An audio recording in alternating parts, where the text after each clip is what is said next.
From the 1011 Now streaming studio, this is The Night Beat. Hello and welcome to the 1011 Now streaming studio. I'm Madison Pitsch here with your Night Beat for Wednesday, April 17th.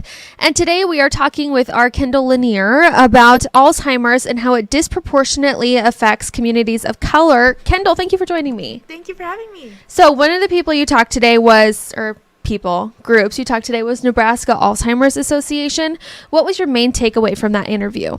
Yeah, so I talked to Sadie. She's the program director there, and main takeaway is that Black and Hispanic people get Alzheimer's twice as much as white people, and that really goes into just a lot of those groups can sometimes be in underserved communities, and they may not have the access to the right resources or care that they may need, and that kind of leads to them being at a higher risk.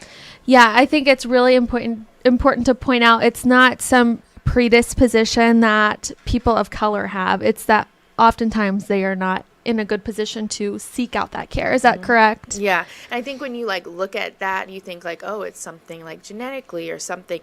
It's not that. And it's, it's something that it's based on their socioeconomic circumstances. Mm-hmm. So it's a little bit deeper. And you mentioned in your scripting, I thought it was so great. The disease doesn't discriminate, but social factors do. Walk me through what the Alzheimer's Association said about how social factors play into outcomes. Yeah, so they said a lot of it comes down to stress. With the new research that's out and what I was looking at for my story today, the stress in terms of what schools people go to, if they're around certain violent communities or maybe drugs or things like that. It's the environment they're in that could play a role in the stress and ultimately lead to being at a higher risk for the disease. So it's kind of and that's so hard to understand and hear because it's people's surroundings and things that go back to things way before us and how things were built in the country and stuff like that. So it's much bigger than how people were made in their genetics, like I had said, but kind of what they're around in their day-to-day lives. That's fascinating that I guess I just don't really think about it often. Alzheimer's I usually think about is internal, but your external surroundings can really play a role in that. Yeah. Let's talk about the importance of early detection and education about early detection.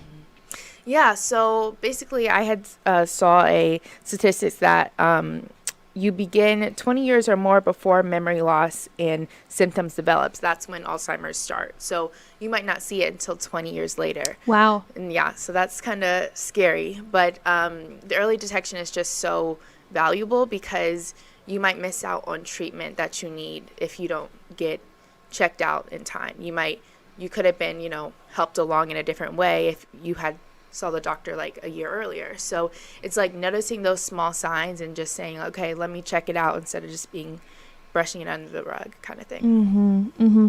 And as journalists, I think the best way to tell a story about facts like this is to talk to people who are impacted. Tell me about, you got to talk to Pete Ferguson about his mom, Alita. Yes. And he was great.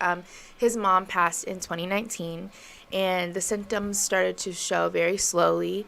And the turning point was when she was found in Davie, Nebraska. She drove into a field and the police called Pete and was what's going on? And they were like, wow, this is really something that's serious. And so they got her checked out and it just kind of went on from there. She got checked into a living facility.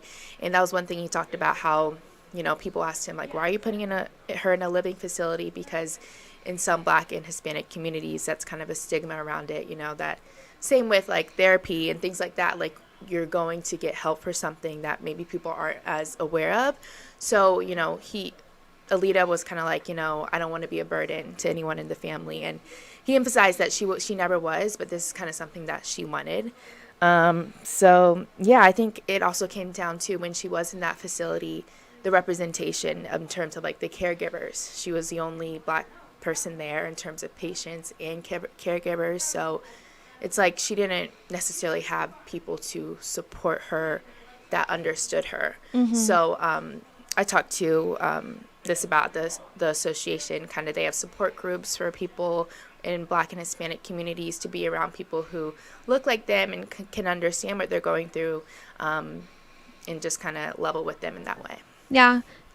Kendall, your reporting on this I thought was excellent, and it's really a shame that this wasn't more talked about before, but I'm glad we're doing something now, learning more about it now, so hopefully something changes in the future. Yes. Thank you for joining me, that is it for us today. Thanks for joining us. We've got more news, weather, and sports tonight at 10 and all night long on 1011now.com. Before we go, here's a check of your 7-day forecast.